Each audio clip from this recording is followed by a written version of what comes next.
We started the surgery on our patient around 8:30. He had had previous heart surgery, so it took a while to prepare the operative site such that we could remove his heart and replace it with that of the animals. That process took a few more hours, and really towards the end of the afternoon, we were prepared to discontinue the surgery and test the new heart in its new environment. And we were quite pleased that as we separated from the heart-lung machine, the animal heart was functioning, by my eye at least, just about as normal as we could have expected.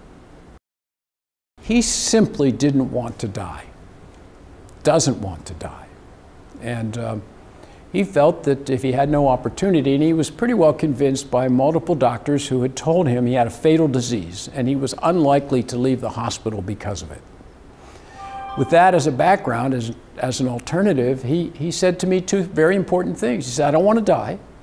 And he said, if I do, maybe you'll learn something to help others.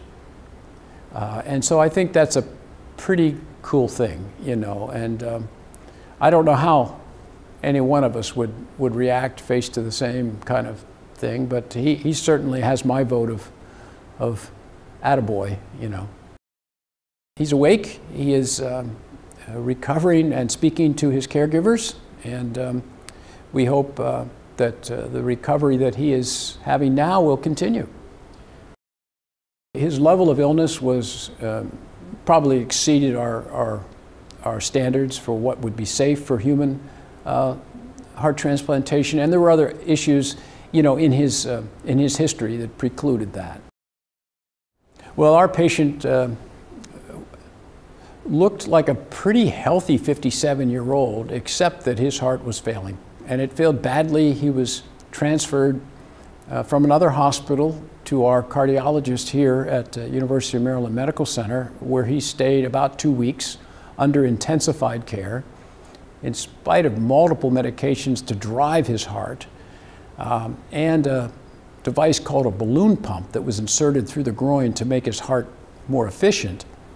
He just didn't have enough blood flow through his body because of his weakened heart to sustain his life. So he was placed on another system called ECMO, which is designed to be a portable heart-lung machine. So it does all the work of the heart and the lungs.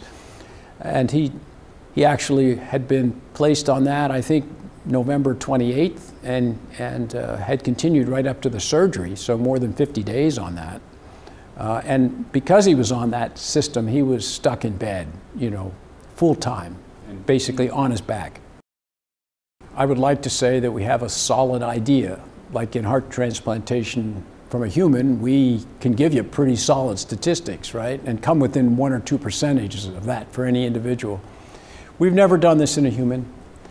And I like to think that we have given him a better option than what continuing his therapy would have been. But whether it's a day, week, month, year, I don't know.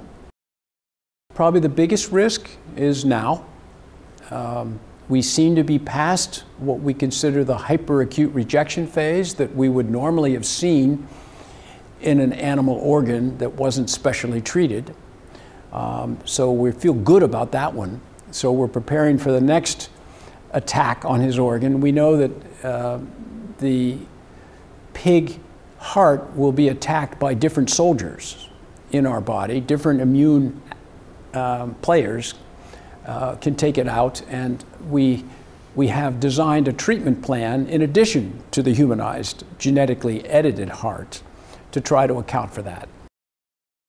So the driver for all this was to provide an opportunity for patients with end-stage heart disease who couldn't either qualify or just didn't get a heart in time to treat their really poor heart function with a transplant. What everybody wants, right, is not to be limited simply by the supply of human organs for transplant. And, you know, a number of the organs can be treated, you know, and used in this way from an animal, and can be commercialized basically as a drug, right? and in essence, on-demand delivery, right? You would have it delivered, removed, and delivered.